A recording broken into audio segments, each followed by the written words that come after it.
Yeah. Look, sweetie. Yeah, we get the vibing, don't we? We got some topics to discuss. We get it poppin', homie. Just elected like the new mayor. Putting on the classic like he Ric Flair. This is Josh Martinez and Z100. Home of your favorite music where the beats are bumping. Pick your favorite company, the wait is over. It's a superstar crossover.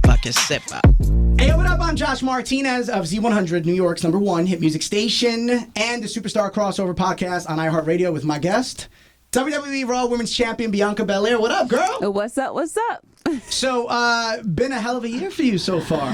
Headlined WrestleMania again, you know what I'm saying? Got popped in the eye. I want to just jump into that because what is that feeling like to know, oh, something is wrong, but I still got some time to go? Yeah, I mean, when you're in the moment, you kind of just are on go mode. Like there was never a moment in my mind where I was like, okay, I have to stop. But I mean, as soon as I got hit in the eye, I'm like, dang, Becky with the big boots. I had a boot right to the eye, and it was rough. You know, I still have a little bit of a black eye. 3-4 months later, right under my eye a little bit. But, you know, in the moment I was like, okay, I can't stop. I got to keep going. You know, this is WrestleMania. This is where it all counts. This is where it matters. So, I mean, if you watch that match, Becky gave me everything she possibly had. So literally try to take my hair, my throat, my eye, everything.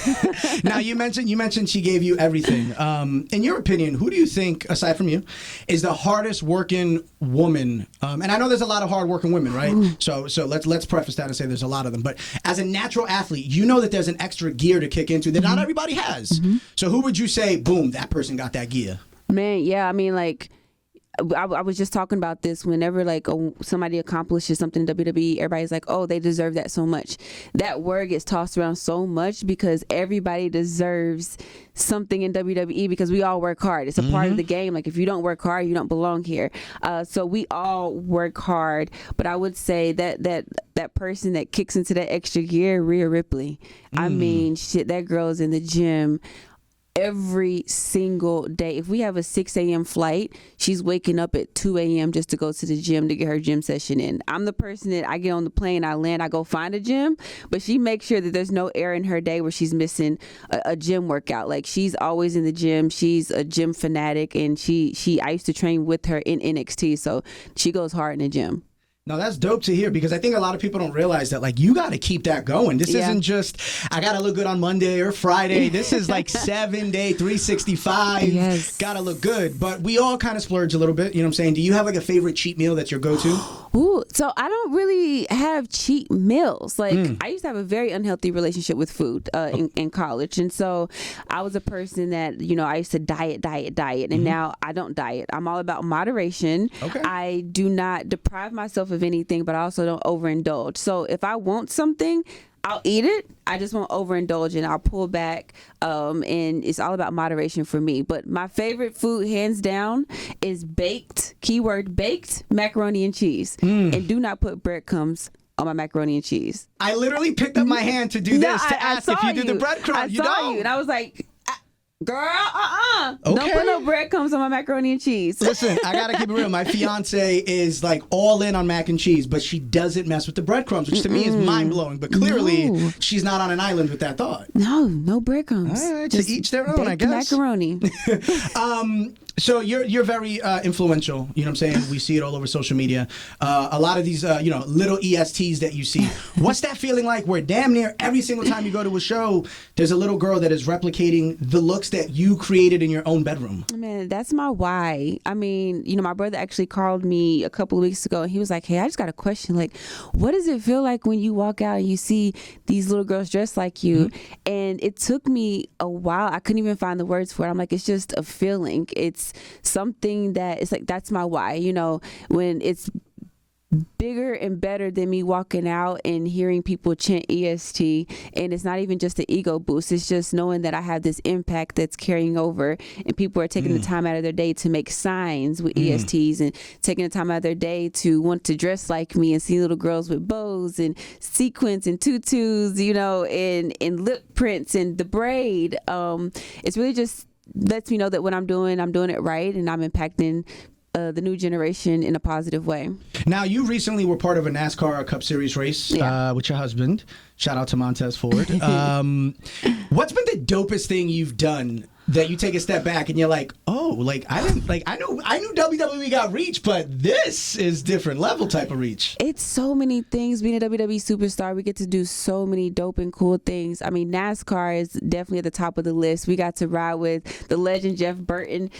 We had a competition of who can go the fastest. So I lived up to the reputation. My husband went 165. I got to go 172 miles per hour. So that was cool.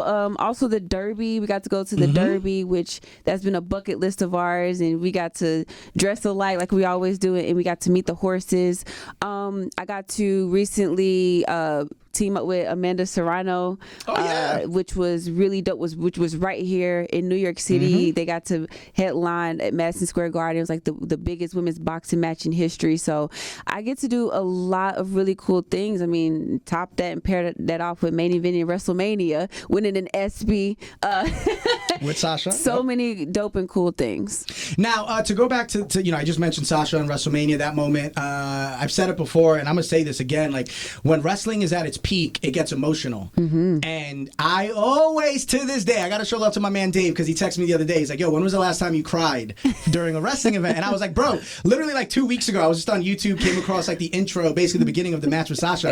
And you're just sitting there, and that is just raw emotion. This isn't Bianca the performer. You could tell this is Bianca, the person that has busted her ass to get to this moment. It all hit her, and then Sasha gives you the finger like, we gotta go, and it's like you can see like that switch, like, okay, I'm done. Bianca the performer is gonna come out now.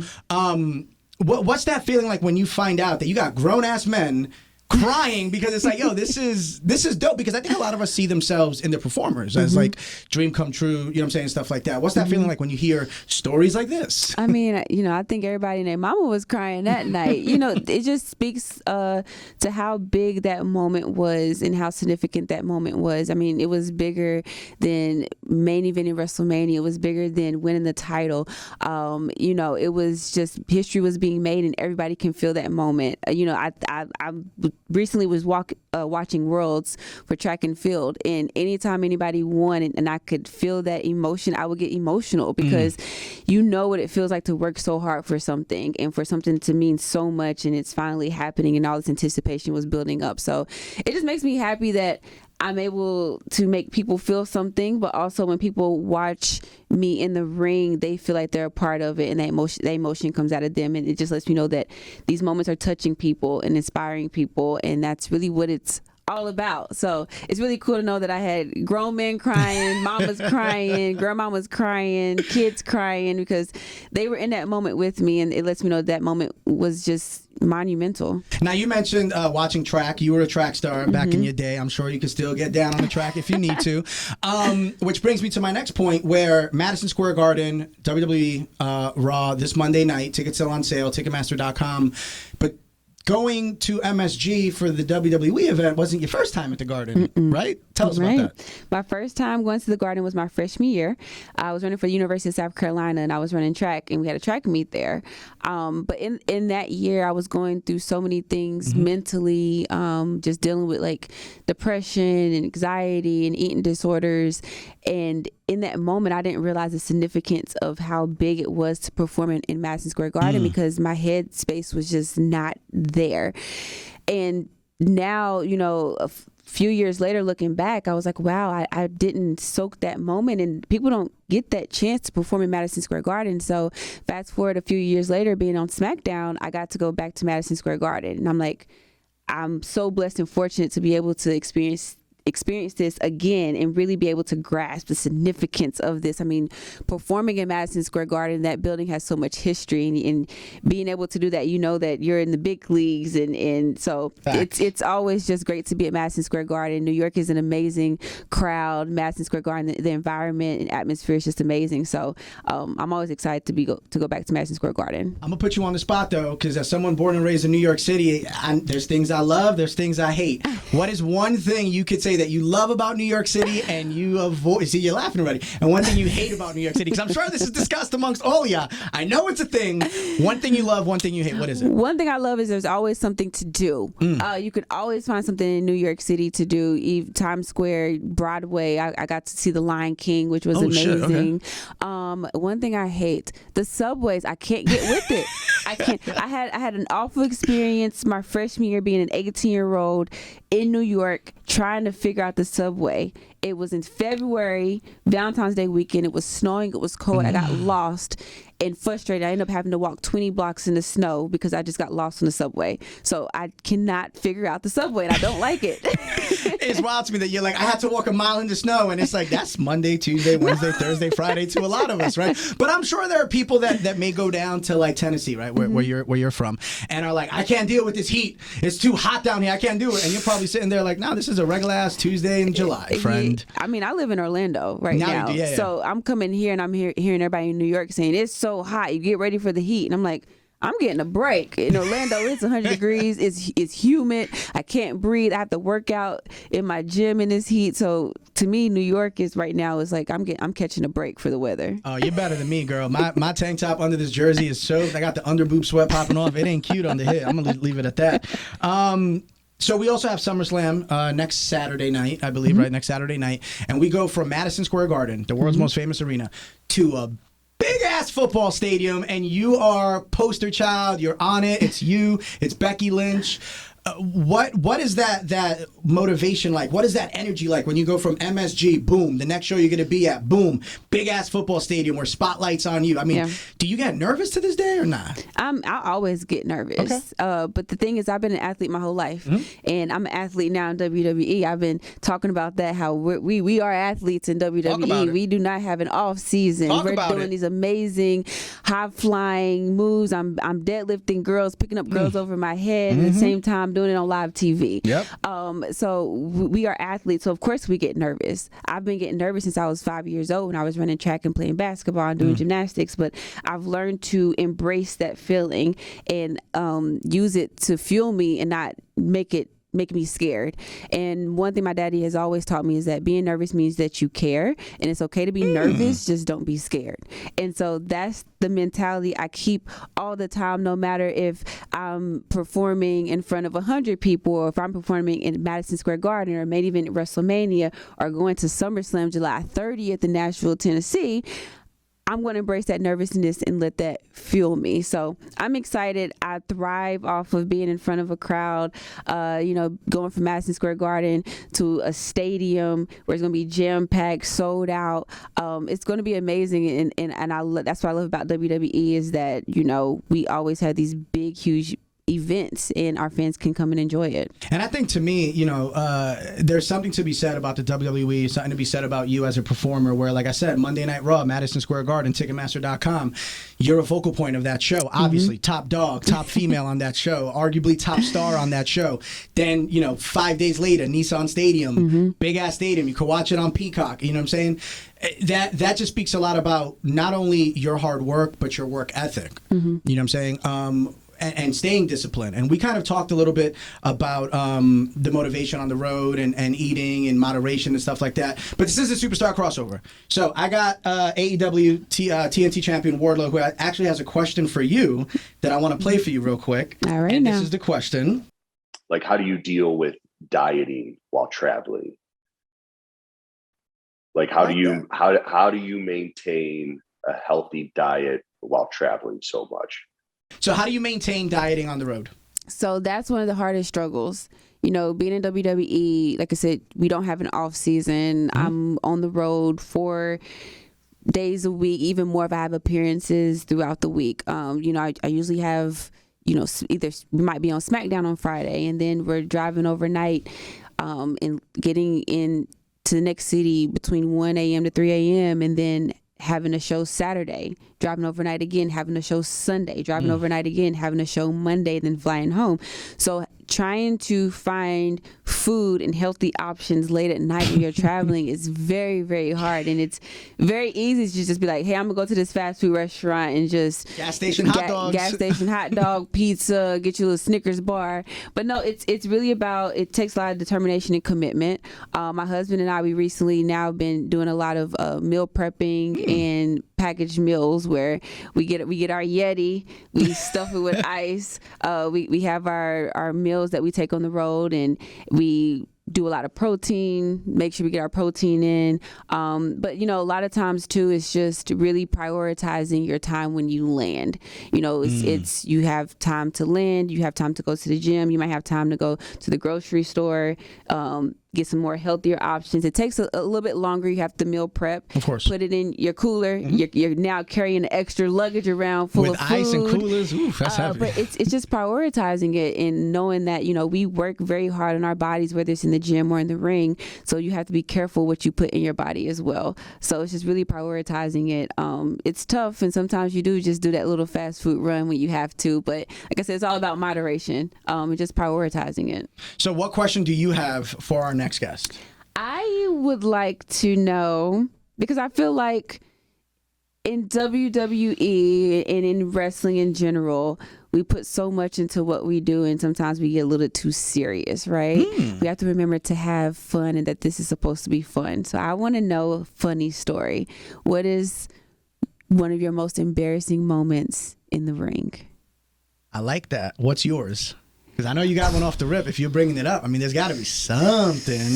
I don't really get embarrassed a lot. Okay. Because I'm a person where I'm like, I'm just going to try. And if whatever happens, that's how you be successful. I've learned to, you have to be comfortable with not being great at something the first time. Facts. The only thing I can really think of where it was like almost embarrassing was when I first, started wearing the braid in the ring. And I had to figure out how to wrestle with the braid to keep it out of my way. And it's been a couple of times where it's gotten in my way. A girl threw a clothesline. I ducked the clothesline, braid wrapped around her arm, and literally just whiplashed me back. That's a hell of a spot. You know what's wrong, and I'm happy you said that, because I feel like certain things happen accidentally. Yeah. That you're like, oh, that's kind of dope. We should try that, and then it'll never happen again because it's like the happy accident is what's perfect. Because as you're saying it, I'm like, that would kind of be a nice little counter spot on the climax of a match, but if you try that 100 times, you probably won't get it. You will not get it. It's only something that happens that you don't mean to happen. Other than that, the only other embarrassing moment I had was, I think my husband tried to rib me when I first got to the main roster. I was talking about the Usos, and then I said something about them being twins. And he was like, "They're not twins." And I was like, "What?" He's like, "No, they're not twins." I was like, "Really? They look just alike. That's crazy." And so I was in the locker room one day talking. I was like, "Yeah, I can't believe the Usos aren't twins." And they looked at me like, "What are you talking about? They are twins." So I'm like, my husband told me they weren't twins. Wait, so how long before your man said it to this locker room comment? Probably a couple of months. And I was so adamant about, no, they're not. They're not twins. And they're like, "What are you talking about?" "Yes, they are." And I'm like, okay, never mind. So I'll go to my husband, like, "Why did you tell me that?" He was like, "Oh, I don't know. I just was messing with you." I'm like, I actually said it out loud in front of people, but yeah. Shout out to the Usos, by the way. I've hung out with them several times. Cool dudes, very just you could tell that they were just dudes that just loved wrestling and got into it, and they kind of stayed themselves and stayed the course. And I think that's super dope. And I get the same feeling from you, where you're just you, and they always said the most successful performers are themselves turned up to 10. What do you think of kind of outsiders, the Bad Bunnies, the Logan Pauls, those type of performers that come into the realm? What's your opinion on those type of folk? I love when they come in, especially when you have like Bad Bunny, who loves WWE, and he trained and he invested into what he was doing and took it very seriously, and then that showed. He went to WrestleMania and showed out, and now you have Logan Paul who's coming in, and it's really cool because they're bringing new eyes to WWE, and people that maybe didn't watch WWE before, now they're watching, and now they're seeing all the superstars there that have been there. And so I think that it's great. And then just as you have the ones that come in, they love this business and they're investing their time into it. It's really cool. And for me, at one point in time, I was an outsider. I didn't watch wrestling or WWE growing up a whole lot. My brother was the one that watched it, and so I understand how it is to be an outsider looking in. And so I love how we're now bringing more outsiders in, and we're really bringing eyes to the product and opening people up to WWE and what it is, and showing that having Bad Bunny, Logan Paul come into WWE and then say that's hard, this is tough, and really putting respect on WWE and our names, and showing that we are athletes, and that this is a sport, and what we do is hard, and people don't understand that until they get in it. So it's really cool to have them come in and then push that message out there to other people to put respect on WWE. Now, I've always said it's a huge compliment when you take that outsider and pair them up with a performer. Like, that's a huge compliment to that performer that, like, hey, yo, we don't know what this person's going to give us, but we trust you to make something out of this. Have you been approached about possibly doing something with someone kind of an outsider or not? Not yet. Not yet. Okay. Not yet. And like you said, that's a testament to how amazing a superstar is, especially like with The Miz, being paired with someone and having to really hone that person and making sure everything goes right. You really saw that even at WrestleMania with Sami Zayn, where he was in there with Johnny Knoxville, which that was such it was very entertaining, but you have a superstar in there that's really at the forefront of that and making sure all that comes together. So I haven't been approached yet, but I would be very open to that. We were just, talking about how there's been a lot of male crossover into WWE on the male side, and when are we going to have a female? Who's going to be that female that's going to cross over into WWE and really show up and show out? So we gotta make something happen. Maybe lay down a challenge to somebody. You know what I'm saying? You got some reach, girl. Yeah, I think of who we going.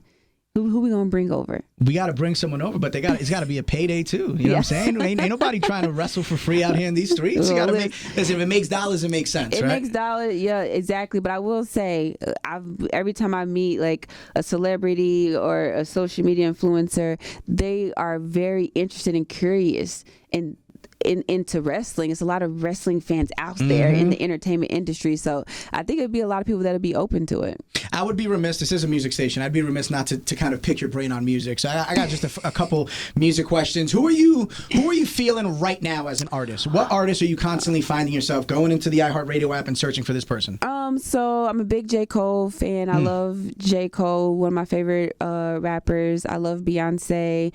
My husband and I are actually going to the Kendrick Lamar concert Wednesday in Tampa right before SummerSlam. And I love Nicki Minaj. I love Cardi B. I love Meg. I love Mulatto.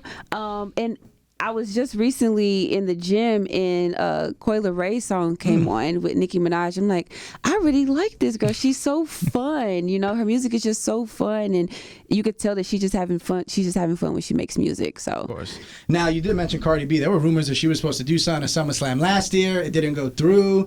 I feel like that's someone that could bring eyes to the product. So I'm just saying, if you want to say anything about Cardi B to Cardi B, it's only the biggest radio station on planet Earth. I'm just saying, you want to lay down a challenge. Do you, boo? I'm just here as just an interviewer. Listen, I'm open to it. Cardi B, Nicki, Meg, whoever wants to come out, I'm a huge fan of them. If they can come and get in the ring, we can tag team. They can come perform, bring me out, let me come out to their music, my interest music. Let's collab. Let's make something happen. Let's do this crossover.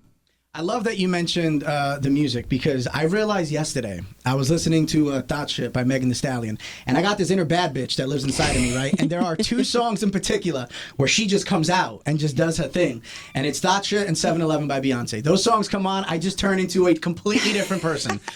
Do you have any songs that just change you? Like the moment that beat drops, 2 seconds into the song, boom, you're a completely different person, to the point where everybody around you knows, oh shit, here she go. I would definitely say Cash Doll, Doing Too Much is definitely one of those songs, because I'm always like, nah, I ain't doing too much. You just ain't doing enough. And then what's another one? I mean, there's so many. I would say Break My Soul by Beyonce is another one that's kind of running up my list personally. Oh, yeah. The new joint. Yes, I was just talking about that song. I love that song. I was just in the gym and it came on. I was telling my husband, like, this just makes me feel happy. Just makes you have to dance to it. Just makes you just move. Absolutely. But I'm trying to think of another one. So there's the Nicki Minaj song that I love and know almost every lyric to, and I just turned into a rapper. Slumber Party. It's one of her older, older songs. So I was gonna say, when I hear Seeing Green with Lil Wayne and Drake, that does something to me from like a hood aspect. Like all of a sudden, the kid that grew up in the hood in Brooklyn just starts to come out, and then this top 40 radio jock just kind of runs over to the side, and then I just become hood, and I'm just walking in the streets of humid ass New York City, and I'm like, I can't be too cute anymore, because it takes a lot of energy to try to look hard, and I'm just nah. Well, that's what music does to you. Brings it out of you. Brings the alter ego out of you. There so you go. That's what Trina does that to me. me too.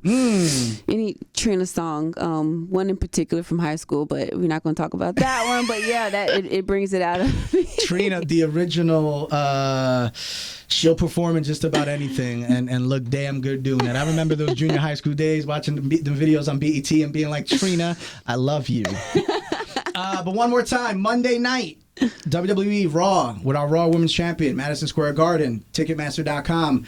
We're going to fast forward 5-6 days later at Nissan Stadium, Nashville, Tennessee, live on the Peacock Network. SummerSlam, going up against Becky Lynch. Before I let you go, any one last thing you want to let your fans know about you and the support that they've showed you the last few years? I just want to let my fans know that I appreciate all the love and all the support. You guys are my why. When you see me, you see you. When you see this title, you see you. If you're a fan of me, you're just a fan of yourself. I'm just the inspiration. And I just appreciate all the love and support. Make sure you tune in to SummerSlam July 30th, streaming live on Peacock. Watch me write this final chapter in my SummerSlam comeback story and watch me walk out as the Raw Women's Champion, the EST of WWE. I can't follow that up. Don't put the camera on me.